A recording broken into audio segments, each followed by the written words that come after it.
tengo que comprarle cuadernos y lápices, porque va a ser, está claro. Pero hoy día no tenemos eso.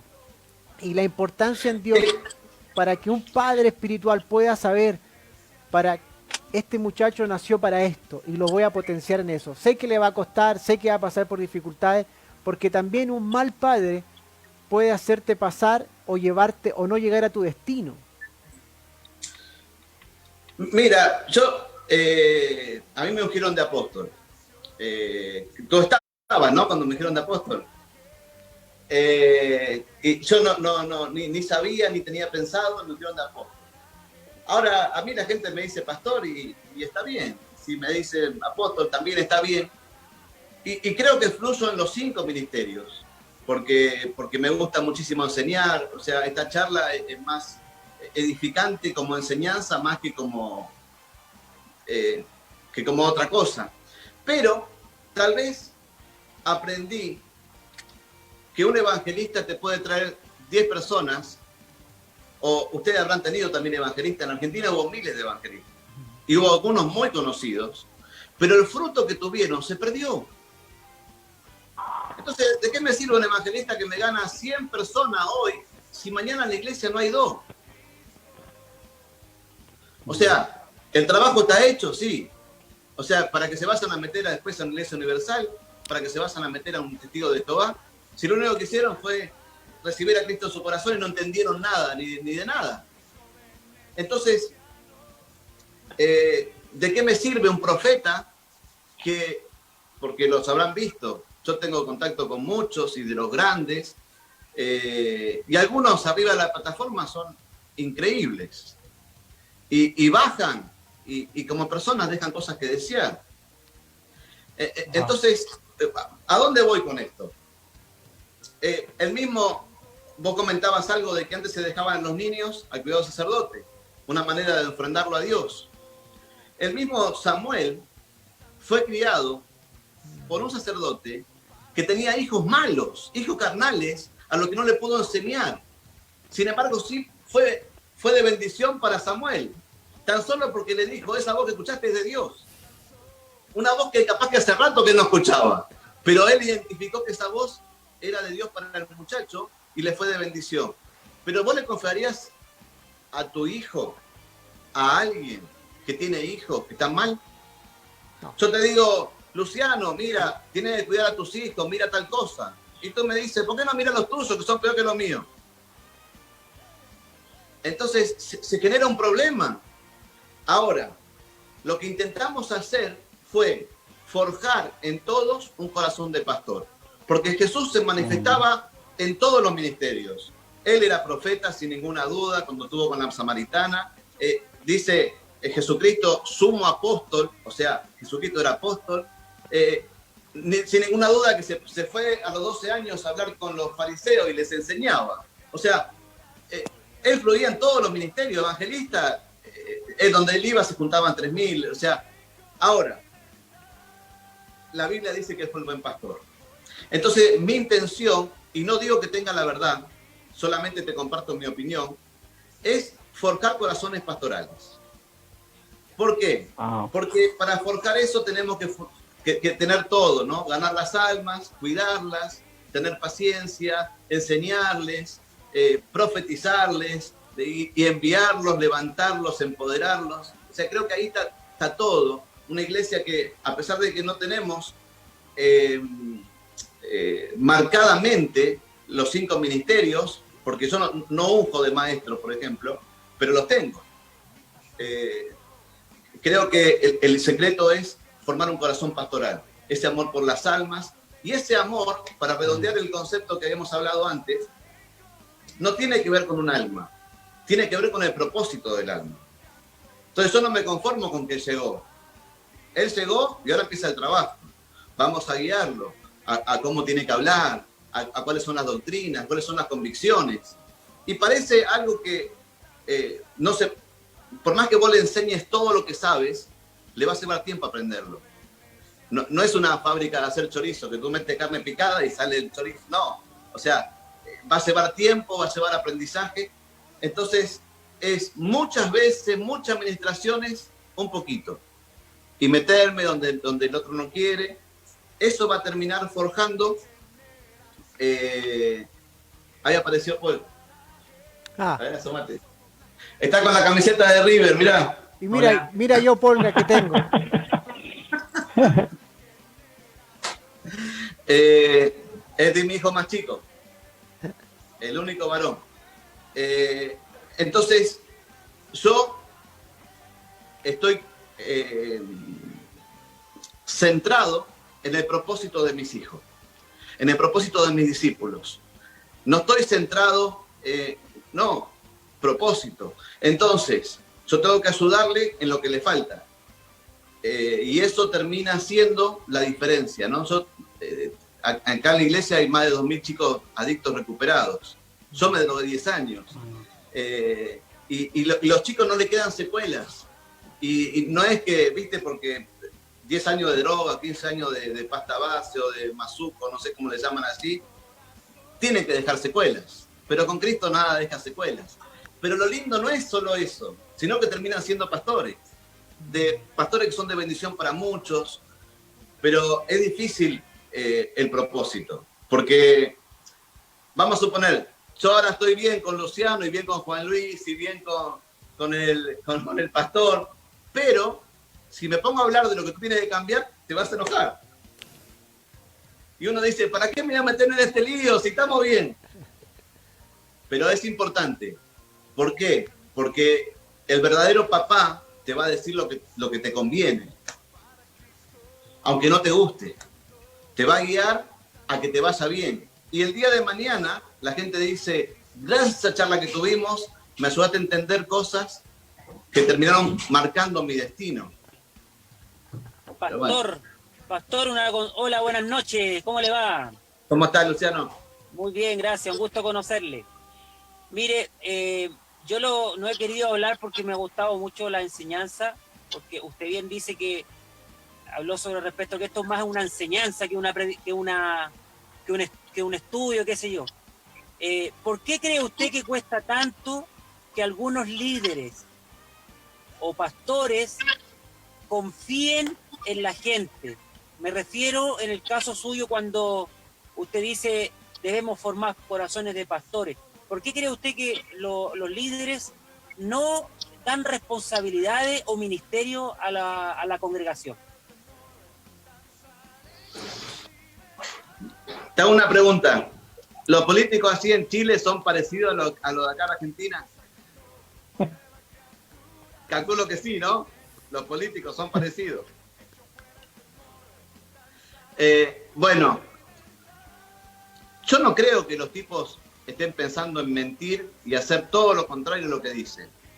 Yo calculo que a veces dicen lo que le conviene decir y algunas cosas piensan que van a hacer, pero después, por un tema de poder, por un tema no sé, de influencias o un tema de rangos, terminan haciendo lo que dijeron que no iban a hacer. Creo que se enamoran del poder. En las iglesias puede pasar lo mismo. Entonces, yo tengo el poder y tú me haces sombra. No quiero que me hagas sombra. Vete a limpiar los baños. Pero si Dios lo está usando, ¿y por qué no permites que...? Entonces, con respecto a esto, aún tengo colegas que se enojan conmigo, porque ellos me dicen, si yo veo que Luciano tiene un buen grupo, lo saco a Luciano y lo mando a otra parte, para que él no tenga el poder sobre ese grupo. Entonces yo le digo, entonces claro, tú eres padre, pero él nunca va a ser padre. O sea, y si él es padre de esos hijos, va a tener hijos. O sea, se rompe el vínculo del género. Si el padre o el padre tiene que formar padres, el pastor tiene que formar pastores. Ese es el género. Entonces, si un evangelista gana gente, se termina el círculo, se rompe. Si un evangelista forma evangelistas, hacemos un ejército que conquista toda la tierra. ¿El tema cuál es? es que yo no quiero conquistar la tierra. Yo tengo miedo de que me saquen a mí de mi lugar de privilegio. Yo tengo miedo de que me hagan sombra. Entonces ya deja de intervenir Dios. ¿Sí? Ya tengo la iglesia que quiero. ¿Podemos ser más? Sí. ¿Puede haber más milagros? Sí. Pero estamos bien así. Yo tengo mi sueldo, la iglesia está llena. Entonces vos fíjate que la mayoría, o sea, yo no sé cuál es el promedio de ustedes, ¿no? Pero en todos los países hay como gerontes. Hay unos dinosaurios. Esos dinosaurios surgieron. Está picante, ¿no? Perdón. No me van a invitar más ustedes, no me van a invitar más. Esos dinosaurios surgieron porque sobrevivieron a otros dinosaurios. Otro dinosaurio le dijeron, tú no. Y a pesar de todo eso, se encontraron un hueco para poder forjar un ministerio y dijeron, ahora el dinosaurio soy yo. A mí no me sacan de este lugar. Pero, increíblemente, se olvidaron del propósito, se olvidaron de lo que Dios quiere. Y por ejemplo, yo lo que tengo, yo te lo comparto. Y no quiero una ofrenda y no quiero... ¿Y por qué te lo comparto? Porque Dios me añade más. Porque esto se trata de Dios, se trata del reino. Entonces, ustedes van a empezar algo así, que va a encenderse y que no se van a preguntar después todas estas cosas. ¿Sí? La gente va a preguntar por qué son diferentes. Porque le hacemos caso a Dios, punto. Pero lo que sí, nunca se olviden que ustedes van a ser antorchas para otros. Nunca se olviden que lo que recibieron de gracia lo van a tener que dar de gracia. Porque así, si ustedes tuvieran la iglesia más grande de Chile, yo suelo decirle a los chicos, si fuéramos 100.000, ¿seríamos mucho? Sí. ¿Seríamos la iglesia más grande del país? Sí. Y sin embargo, todavía quedan 39 millones afuera. Entonces, ¿qué vamos a celebrar con 100.000? Entonces, tenemos que compartirlo con todas las iglesias, porque necesitamos no una de 100.000, necesitamos 3.000 iglesias de 100.000, 40.000 iglesias de 100.000. Entonces, pero claro, esto es así, ¿no? Si ustedes, por ejemplo, fueran mecánicos de coche y tú arreglas los coches y entiendes mucho de lo que es inyección, esa parte no se la enseñas a nadie, porque eso tuviste que invertir, tuviste que pagar precio, y es tu taller. Si viene un chico, tú le pagas, pero eso no le enseñas, porque si le enseñas, te puede poner un taller en otra calle. Te abre una contra. El pastor piensa igual. Entonces no termina de volcarse en nadie, no termina de enseñarle a nadie. Pero vamos a marcar una generación que sí lo haga. Y te voy a contar más. Lo que aprendí, lo aprendí sirviendo a Dios. Dios me enseñó. Porque tanto ministré gente que aprendí. Aprendí a hacer liberación, aprendí a hacer sanidad interior. Y el corazón es el que Dios me había dado, ¿no? Cuando yo conozco a Dios, entendí que había que ir por el perdido, que lo que había encontrado no era para mí, era para todos. Y yo creo que viene un tiempo para Chile que va a salir... Yo he ido a Chile, ya te cierro el concepto. Un día fui de compras, estuve 2 o 3 días, tengo un amigo así también que es pastor. Y te digo, yo iba por la peatonal, así por el centro. Me había hospedado ahí en un hotel que está en el centro, ahí cerca de donde venden las cosas electrónicas baratas. Y con un parlante uno me gritaba en la oreja, arrepiéntete, arrepiéntete. ¿A quién pueden ganar así? O sea, no es que el tipo, yo estaba solo, se me acercó y me dijo, ¿quieres estar aquí en tu corazón? ¿Cómo estás? ¿Necesitas ayuda? No, generación de víbora, arrepiéntete, Dios Cristo viene. Y yo estaba solo y él estaba solo. Era más fácil decirme, escuchame, Jesús quiere cambiar tu vida, tienes poder para hacerlo, necesitas algo, quieres orar por algo. Pero esa cultura se tiene que romper, porque es una cultura que el que no cree dice, tú eres cristiano, o tú andas gritándole a la gente así en la oreja. O sea, no, yo no hago eso, pero es un problema. Y, y creo que tenemos que tener un evangelio más fresco. Apóstol, usted dice algo muy extraordinario porque, mire, estudiando los videos que usted tiene en la red, en YouTube, Sí. Usted dice algo muy importante y sobre todo para este país, porque no lo dice que es para este país, sino que está predicando solamente.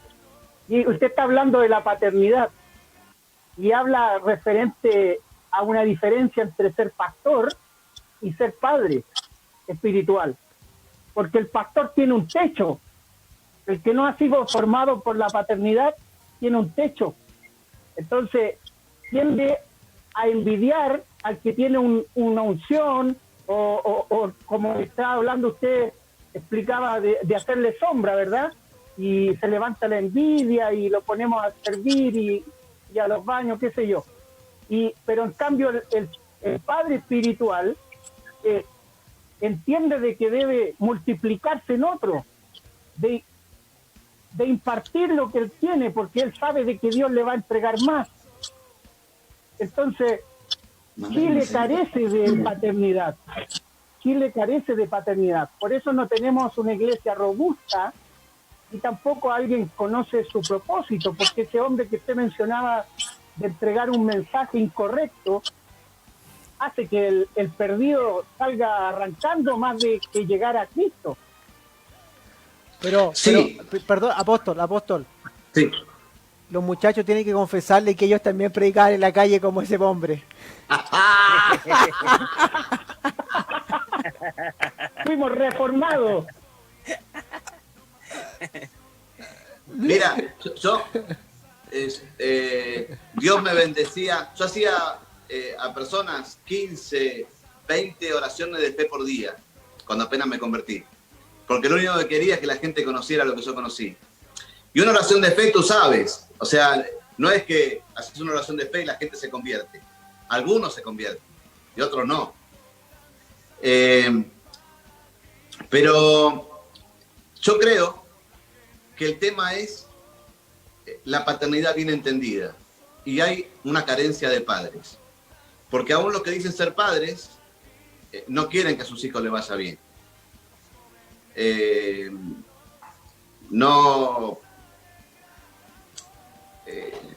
Hay una cosa que es reino, y es reino de Dios. Y en el reino de Dios, Dios hace lo que quiere y como quiere. ¿Estamos de acuerdo?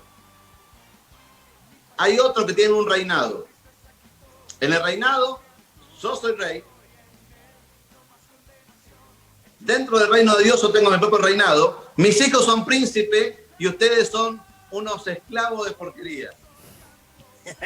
¡Qué bello! Nunca van a tener sangre azul. Siempre tu sangre va a ser roja. Entonces es un problema. Eso no es reino. Eso es un reinado. Porque Jesús habla de reino y todos tienen la misma oportunidad. Pero vamos a suponer esto, ¿no? Por ejemplo, nosotros tenemos, yo creo en la teocracia, en la democracia de Dios. Ahora, esa democracia de Dios, para ver a quién disciplino y a quién no, a quién unjo y a quién no, no es muy clara. No es muy clara porque, ¿cómo juzgo? Y yo a vos te vi más arrepentido que a vos. Y yo veo que tú te equivocaste en adulterio, pero bueno, un mes sentado y ya está bien. Y el otro un año, y todavía lo estoy mirando de costado. ¿Y dónde está escrito eso? Entonces, es importante que por medio de la paternidad uno ponga pautas claras, porque ahí es donde te duele, ¿no? O sea, un día yo falté a una reunión y me mataron, y si el hijo del pastor faltó, no pasa nada, porque estaba ocupado. Entonces, nosotros tratamos de ungir, por ejemplo, cuando tienen 250 células. A mí me ordenaron cuando tenía 500, en su momento en otro ministerio. Y parece un número frío, pero entendemos que ese número termina de forjar gente, porque vos tenés que pasar por procesos y todo para llegar a ese número. Y tenés que tener convicciones, y tenés que tener principios, y tenés que formar discípulos, y tenés que levantar discípulos. Entonces, levantarlos como padres, y que esa generación levante otra generación como padres. Ahora, si eso no ocurre así, que vamos a suponer que te pido a vos, no sé, que tengas 100 personas sentadas contigo en la reunión. Si yo no tengo, hay miles de maneras de hacerlo, pero si no tiene una manera, digo, bueno, Luciano lo voy a ungir de pastor. ¿Por qué? Porque sí, porque me cae bien. Y a ti, Juan Luis, no. ¿Y por qué? ¿Por qué no? Y eso termina con un problema, porque no está estipulado, ¿no? Decir, mira, esta tablet vale, no sé, $500. Bueno, si tienes los $500 te la doy, si no lo tenés no te lo doy. Eso es simple. Pero si no tuviera estipulado cuánto vale, a ti te la vendo y a ti no te la vendo, sería un problema.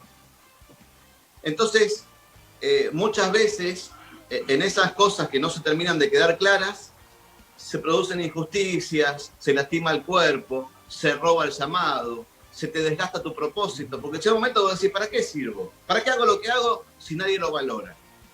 Más allá de que Dios valora todo, ¿eh? Dios no falla nunca. Wow, Pastor. wow, tremendo, tremendo. Creo que Me van a odiar en Chile. no,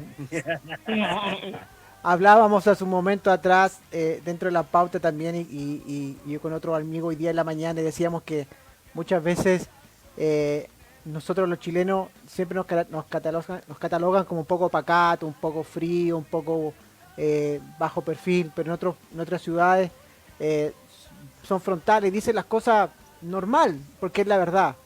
Y a veces cuando a uno Sí. le dicen la verdad, como usted decía hace un momento atrás, cuando el padre te está diciendo lo que te sirve, a veces cuando se está metiendo en el lugar donde no quiero que hablen, uno se siente incómodo. Pero sí, exactamente, por eso nosotros quisimos hablar de este tema de proceso que nos va a llevar al propósito, porque hay mucha gente que se siente ahí en la rueda de estar, de nunca crecer, de nunca avanzar. Hace un par de programas atrás Luciano nos decía, mira, es como cuando tú estás en el Señor y a los 15 años te dicen, Dios te va a usar, y tienes 20 años y Dios te va a usar, y a los 25 y Dios te va a usar, y te mueres y te dicen Dios te va a usar, y nunca te usó, porque hay gente, y en la lápida dice, el hombre que Dios siempre quiso usar, y nunca te usó, porque... Muy bueno. Porque hay gente que no entiende el propósito y tampoco te puede guiar en tu proceso. Porque hoy día yo pudiera, por ejemplo, estar pasando una necesidad de muerte por todo lo que está pasando. Y si no tengo en quién aferrarme, en un padre espiritual en que me diga, tranquilo, vamos a orar, estamos contigo. Porque yo sé, yo sé cómo funciona su ministerio, cómo es su estructura, cómo funcionan sus pastores. Yo entrevistaba a Walter hace un par de sábados atrás, me decía, yo hoy día estoy con mi gente sí o sí 2 veces a la semana. Y me imagino que usted también con toda su gente haciendo cosas. Estamos hablando de una iglesia de más de 4.000 personas. Entonces, hoy día no nos podemos juntar, pero la comunicación sigue fluyendo, porque su fuerte no es internet, su fuerte no es la radio, no es la televisión. Su fuerte es que estar de otra manera. Entonces, ¿qué es eso de hacer familia? Es tener una paternidad, un padre que realmente te diga, ¿sabes qué? Ok, tienes problemas económicos como muchos, y los lives que usted ha hecho también cuando entrevista a sus pastores, pucha, llegaste a la iglesia fracasado, quebrado en todo, bueno, nos ordenamos y te tengo que decir A, B, C, te tengo que decir así son las cosas, y para poder avanzar. Pero hoy día, por lo menos acá en Chile y en la iglesia en general, se ve muy poco eso, porque a la gente no le gusta entrar, no le gusta entender su propósito, le gusta solo llegar. Le gusta el glamour de la unción, pero no el precio de la unción. Pastor, Sí. Pastor, mire, a mí me gustó algo que usted dijo. Dame un minuto, no te olvides lo que me vas a decir. Dame un minuto, por favor. Ah, ya. Fer, la unción no forma. La unción te visita, la unción te muestra quién es Dios, pero la unción no muestra quién sos vos. La unción no forma, porque la unción no tiene dirección, la unción no tiene propósito. Es un padre o es Dios el que te va a revelar propósito. La gente, si va a buscar unción, encuentra unción, pero no dirección. Entonces, Eh,